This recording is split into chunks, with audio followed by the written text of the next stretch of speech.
jiray salmaan rushdi wuxuu alifay kitaab yaroo la yidhaha aayaatun shaydaaniya oo markaa uu ku durayo qur'aankiiyo nebigaba sala allahu calayhi wasalam aad baa loo naqdiyey meel uu ku nafiso ama uu dega buu waayey nina waa nin aan la kulmay oo isaga ma aragay laakiin ardaydiisii baan arkay maxamuud maxamed taaha oo suudaani ah oo markii dambena qaatalahu allahu la deldelay bifatwa min alculamaa'i almuslimiin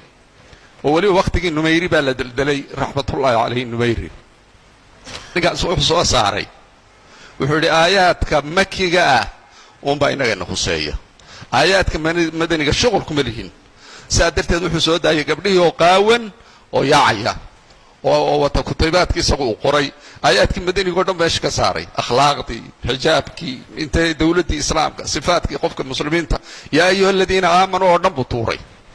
ninkaasi horta wuxuu ahaa nin isaguna mujrim oo goostay buu ahaa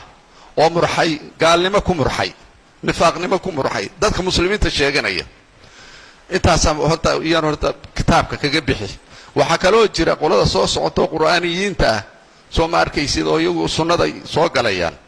sunnada haddaanu nima sunnadu waa badan tahay sunnada waa la weeraray waxaa weeraray niman la yidhaahdo raafida sida waahid way tuureen sidaa darteed asxaabta markay xadiistii ka takhalluseen asxaabtii bay gaalaysiiyeen ilaa dad yaroo aalubeytka maahae way kolkay tuureen xadiistii asxaabtii waa gaala bay yidhaahdeen way ridoobeen bay yidhaahdeen kolkay saa leeyihiin hamoodina inay iska leeyihiin axaadiista yidhahdeen waa mawduucaad xataa bukhaari waxa le waa mawduuc bay leeyihiin waxaa ka mid ahaa niman la yidhaha muctasila waxay iyaguna diideen axaadiisul aaxaad iyo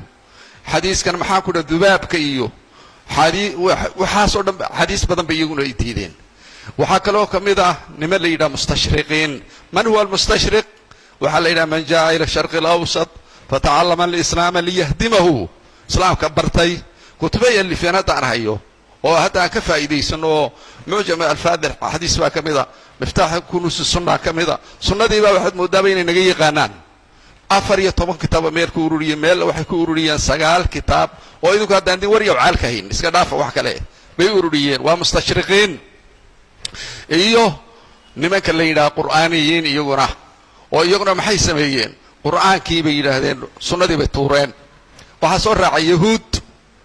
marka intaan hoos u daadegin cabdiraxmaan cabdishakuur intaa qole ayuu ka mid yahay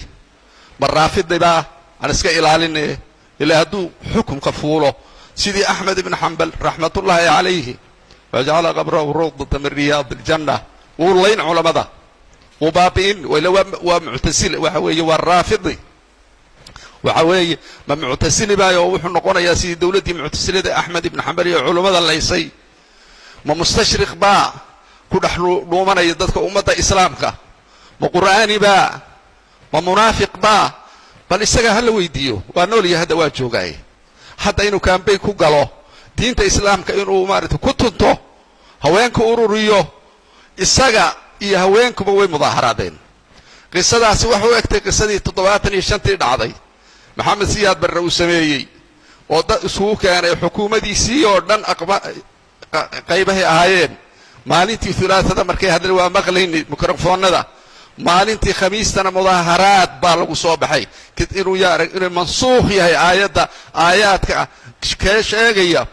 gabadha labada gabdhood wiilku inuu leeyahay xisaday qaadanayaan waa la naqdiyey sudusun rubuucun jinnun waa duuban tahay hadda qisadii ma tahay marka oo soo noqotay ilaa isaguna haween buu ku yidhi sidan maxamed siyaad barna haween buu dagaalamayay 10 wadaad baa lagu dilay waad ogeydeen marka ma kuwiiba qisadu ma iyadiiba u socotaa xagee u socotaa maxaase keenay ahluljaxiim ahlu kanaa'is dad ahlu sunna ah oo ahlu qibla ah oo ahlulmasjida inuu u diiriishado naagta xukunta albaniya oo naagta maad noogu yeedhiyo wax la mid ah inay annagana xukumaan miyaad noogu yeedhi xadiiskan uu diidan yahay xadiis xataa culummada islaamku isku haysta waxaa jira axaadiisuu naqdiyey daaruqutni iyo culummo la mid ah xadiiskani abu saciid alkhudri baa warinaya wuxuu ku jiraa maaragta waxa weeye xadiiska 304 wuxuu waxa weeye maxaan ku dhahdaayey baabu tarki nisaa'i baabu tarki الnisaa'i الsawma yani macnihiisa saas u ahaa haweenka xaydka qaba inay maaragtay soonka ka tegayaan laakiin wuxuu ku yimid ciid nebiga sala allahu alay wasalam waa udxiba adxa may ahayd ma fidriba halkaasay ahayd arrintu markaasuu nebigu khudbada u akhriyey uu yidhi maaragtay sadaqada badsada naartaad ugu badan tihiin walima bay yidhaahdeen kolkaasuu tukfirna lacna soo ma arkaysa lacnadaad badinaysaan watakfiruna alcashiira macnii xadiiska cashirada oo ninkeegii wixii baad ka gaaloobaysaan hadallo u sheegay soo garan maysid maa ra'aytu min naaqisaati caqlin wa diinin adhaba lilubi rajul xaasim nebigaa yidhi sala allahu alayhi wasalam markaasay yidhahdeen see nebigu wuxuu yidhi miyaynan ahayn yani dee qur-aankiina waa sheegee la soco ninka la yidhaahdo cabdiraxmaan hataa qur-aankiibu ka hor yimid iska dhaaf sunnade miyayna ahayn buu nebigu sala allahu alayhi wasalam haweenaydu nin shahaadadiisa oo maaragtay nisfu shahaadati rajul mayna gabadhu lahayn way balaa bay yidhahdeen haween muslimaaday ahaayeen waa u sugeen maaha kuwii hadda mudaaharaadka samaynaya sacabka qaraacayay ee cabdishakuur maaragtay u riyaaqay hadalkiisa ma ahayn miyaynan ahayn miyayna haweenaydu ka tegin kolkaa xaydku u yimaado salaada nacam hada min naqsi diin soo garan maysid marka ilaahay wuxuu leeyahay walaa tabarajna tabaruja aljaahiliyati اluulaa cabdiraxmaanna wuxuu leeyahy soo dareera haween haddaa tiin dibadda u soo baxa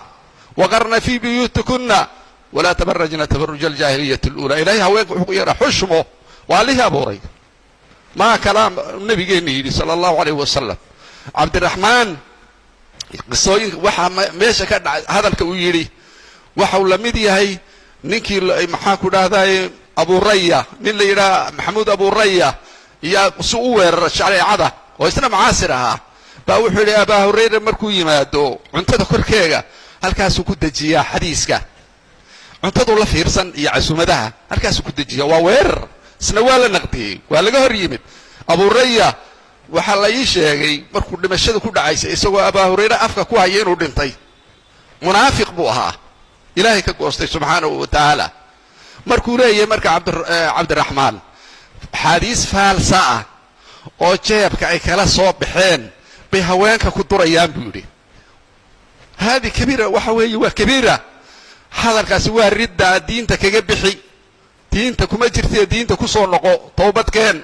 haddaad rabto soomaaliya inaad xukunto soomaaliya waa ahlu sunna raafida ma aha mustashriqiin ma aha muctasila ma aha ma nihin maxaan ku qur'aaniyiin qur'aanka inta ku goftee sunnada la diriray haddaad rabto soomaaliya inaad xukunto diinta ku soo noqo